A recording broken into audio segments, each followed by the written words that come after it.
ଭୟାବହ ଅଗ୍ନିକାଣ୍ଡ ଘଟି ନିଆଁରେ ଜଳି ଯାଇଛି 5ଟି ପରିବାରର 5ଟି ଘର। ତେଣୁ ପରିବାର ଲୋକମାନେ ସମ୍ପୂର୍ଣ୍ଣ ନିରାଶ୍ରୟ ହୋଇପଡ଼ିଥିବା ବେଳେ ମୟୂରଭଞ୍ଜ ଜିଲ୍ଲା ଶୁଳିଆପଦା ବ୍ଲକ ଅନ୍ତର୍ଗତ ଧାତିକା ପଞ୍ଚାୟତର ଧାତିକା ଗ୍ରାମରେ ଏହିପରି ଅଗ୍ନିକାଣ୍ଡ ଘଟିଛି। ପରେ ପ୍ରଶାସନ ପକ୍ଷରୁ ଅଗ୍ନି ବିପନ୍ନ ପରିବାରଙ୍କୁ ଜରୁରୀ ରିଲିଫ ସାମଗ୍ରୀ ଯୋଗାଇ ଦିଆଯାଇଛି। ଆପଣ ଥିଲେ ଘରେ? ନା ଘରେ ଥିଲେ ନଦୀ ପଳେଇଥିଲେ ଆସିକି ଦେଖୁଛୁ ଟିକେ ବସିବି କହୁଛୁ ନା ଧୂଆଁ ଦେଖିଲି ଧୂଆଁ ଦେଖିକରି ଘରୁ କେତେ କଣ ଧନ ସମ୍ପତ୍ତି ନଷ୍ଟ ହେଇଗଲାଣି? ହେଇଗଲାଣି ଥିଲା ଘର ଭିତରେ? ଧାନ ଚାଉଳ ସବୁ ଆଧାର କାର୍ଡ ସବୁ ପୋଡିଗଲା। ସରକାରୀ ସ୍ତରରୁ କିଛି ସାହାଯ୍ୟ ମିଳିନି ବର୍ତ୍ତମାନ ସୁଦ୍ଧା? ମିଳିଛି ଯେ କଣ କଣ ଦେଇଛନ୍ତି? ଅମଳ ଶାଢୀ আর খাইবার ଦେଇছে ଚୁଡ଼ା ଚୁଡୁ ବିସ୍କୁଟ ସବୁ ଦେଇছে। କଣ କହିବେ ସରକାରଙ୍କୁ? କହିଲା କଣ ଦାବି ରଖିବେ? ଆଉ ସବୁ ଘରର ସାହାଯ୍ୟ ଟିକେ ମିଳୁ, ଘରେ ଗୋଟେ ଇନ୍ଦିରାବାସ ମିଳୁ। ତେବେ ଅଚାନକ ପ୍ରଥମେ ଗୋଟିଏ ଘରେ ନିଆଁ ଲାଗିବା ପରେ ଭୟାବହ ରୂପ ଧାରଣ କରିଥିଲା ନିଆଁ।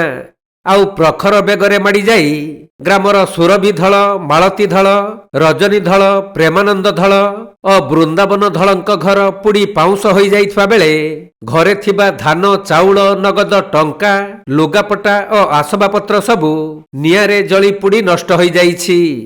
ଖବର ପାଇ ଅଗ୍ନିଶମ ବାହିନୀ ଆସି ନିଆଁକୁ ଲିଭାଇଥିଲେ ବି ସେତେବେଳକୁ ସବୁ ଶେଷ ହୋଇଯାଇଥିଲା।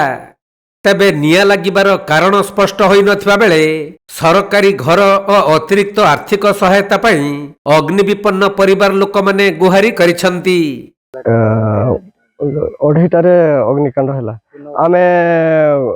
ଆମେ କାମକୁ ପଳେଇ ଯାଇଥିଲି, ଆସିକରି ଦେଖେ ଯେ ଜଳୁଛି ନିଆଁ। ତାପରେ କଣ ସନ୍ଦେହ ହଉଛି? ମାନେ କେମିତି ଲାଗିଥିବ ନିଆଁ ବୋଲି ଭାବୁଛନ୍ତି? ସେମିତି ଆମେ ତ ଜାଣିନି। ସେତେବେଳେ ଖାଲି 15 ମିନିଟ୍ ଭିତରେ ଜଳିଗଲା। କେତେ ଜଣକା ଘର ଟୋଟାଲ ଜଳିଛି? 5ଟା ଘର। ଆଜ୍ଞା। କି ନା 5 ଜଣକା? ଲାଲମଣି ଧଳ, ମୋ ନାଁ ପରମାନନ୍ଦ ଧଳ, ଲାଲମଣି ଧଳ, ଆଉ ରଜନୀ ଧଳ, ଆଉ ମାଳତୀ ଧଳ, ବୃନ୍ଦାବନ ଧଳ। ବର୍ତ୍ତମାନ ସୁଦ୍ଧା କେମିତି କଣ ସହାୟତା ମିଳିଲାଣି ସରକାରଙ୍କ ତରଫରୁ? ଏଇ ଖାଦ୍ୟ ଦଉଛନ୍ତି ପଞ୍ଚାୟତ ତରଫରୁ, ଆଉ ଶାଢୀ ଫାଡି ସବୁ ଦେଇଛନ୍ତି, କମଳ ଦେଇଛନ୍ତି, ଆଉ ପଲିଥିନ୍ ଦେଇଛନ୍ତି।